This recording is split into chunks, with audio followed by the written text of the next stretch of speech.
welcome here to a new edition of the Bearcat Breakroom here at Binghamton University. I am here with women's basketball head coach of the Binghamton Bearcats, Bethann Shapiro-Ord. Bethann, how are you? I'm great, Dan. So happy to have you here. I'm happy that, you and I have spent a bunch of years together, but this is the first time that we get to do it as part of our multimedia marketing partnership and to call it the Bearcat Breakroom. So I like it. what are you looking forward to?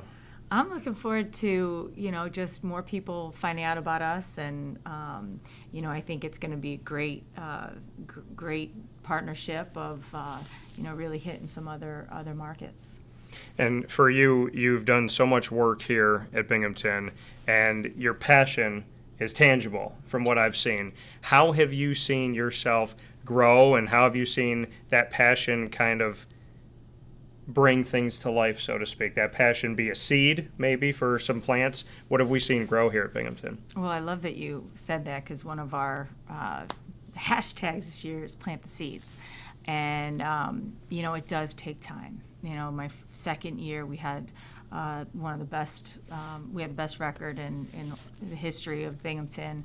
I was able to, even my first year, even though they had lost the MVP and the Defensive Player of the Year, who were tremendous players, when I took the job, we talked about this, I still had some incredible players, so it wasn't like I came to rebuild. Yeah. And we were very lucky with Kai Moon and Carly Boland and I can't even say it, KK, Chris Navi, but just a tremendous group of young ladies who just battled, and then we know what happened.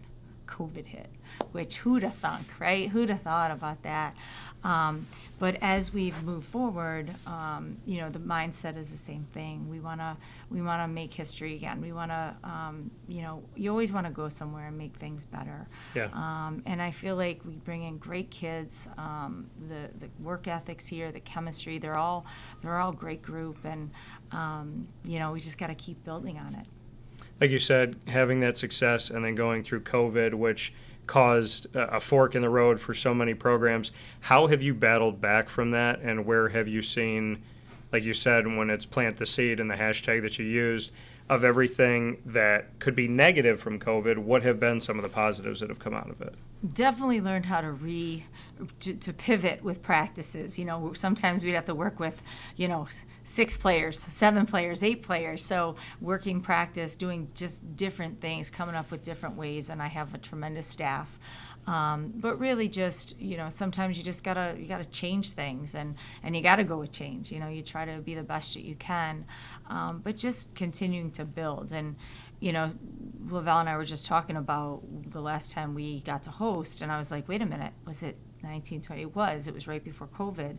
We were supposed to that next year, and we had to shut down because we were picked 4th, and because we played Albany, who got to have it, which they kept saying they made it, but they got us sick anyway.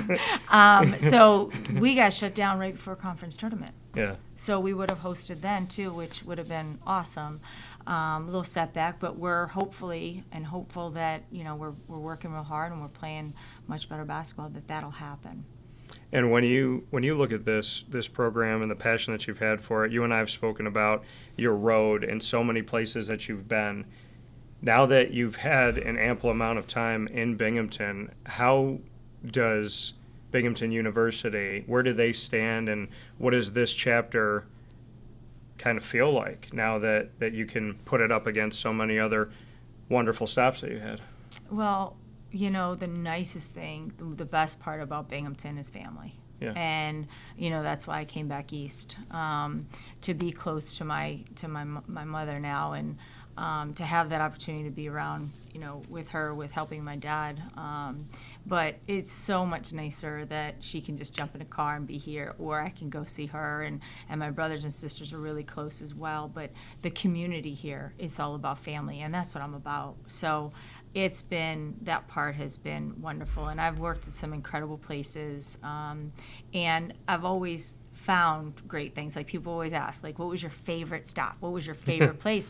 Yeah. But there's something great in every place I've been. I always just found incredible people. You know, you surround yourself with great people, and I've been lucky to be around really, really good people, and this place is awesome. The community's wonderful.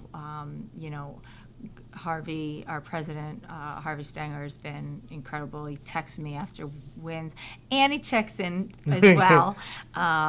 But you know, just the whole administration and all the people here are wonderful, and that's what it's about. When you and I kind of started these conversations, there was always a hope that we could do more. And now that we have the opportunity to really get to know you and get to know your student athletes, what should the world know about the Bearcats and the student athlete that you look for, and the caliber of student and the caliber of basketball player that you've been able to bring in here?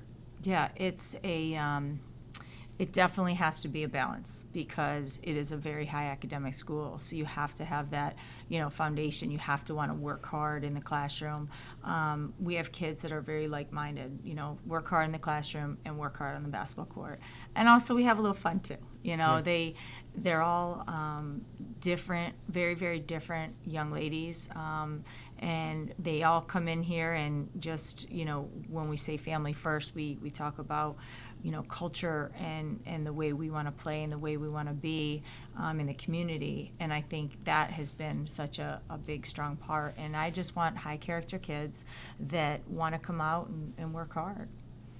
Before we finish up here in our first Bearcat break room, to look at women's basketball as a whole. Last season, I became a Caitlin Clark fan. I know a lot of people through the past 2 years have kind of gotten up on this, or maybe paid more attention to the Angel Reeses of the world and so on and so forth, and found the teams that they like, the coaches that they like. It's not just UConn anymore. A lot of times we would hear Gino Auriemma, UConn. We'd hear Pat Summitt, Tennessee back in the day. And that's it. And that was it. Yeah. And we would only see the national championship, but we wouldn't see any of the other games coming throughout the tournament. And you'd be lucky if you got a little blurb in the newspaper. Now that women's basketball is growing, and we're seeing Division I women's basketball have these incredible opportunities, what are your thoughts that we're finally seeing it on television on a normal basis, seeing the entire tournament, and that men are coming out and saying, you know what, I want to go get a jersey of my favorite player on this team, my favorite player on that team.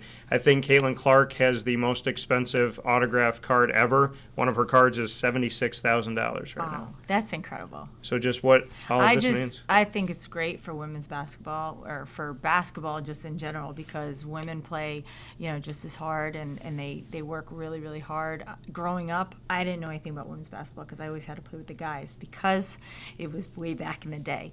However, it's just so wonderful to see, you know, the parity in women's basketball, and because of, you know, all the different changes with NIL money and the portal and the exposure that these women are getting, it's awesome. From Caitlin Clark to Angel Reese, and even, you know, when I was at Louisville with Angel McCautry and what she's doing, which, you know, she's going to be here for our big for the women's. Yep. Our women's athletics banquet. Anyway, one of my former players, giving a little shout out. Yeah. But it's incredible how it's, you know, there's parity, and kids are starting to go places that, you know, why not go build something else, you know, somewhere else? Why not, you know, why just go to the, you know, it used to be, everyone wanted to go to Tennessee, or everyone wanted to go to UConn. Now it's, you know, it's a lot different, which is great. So, as a final note, why should they want to come to Binghamton to build with you?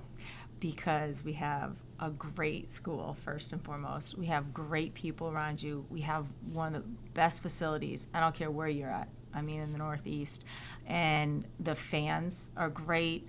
But really, if they want a great opportunity, I think it's just a great place to be. And I use the word great a lot. Bethann Shapiro-Ord, the women's basketball head coach here for the Binghamton Bearcats in this edition of the Bearcat Break Room, exclusive to Wake Up Call with Dan Tortora. Thank you, Bethann. Thank you, Dan. Appreciate it. Thank you so much.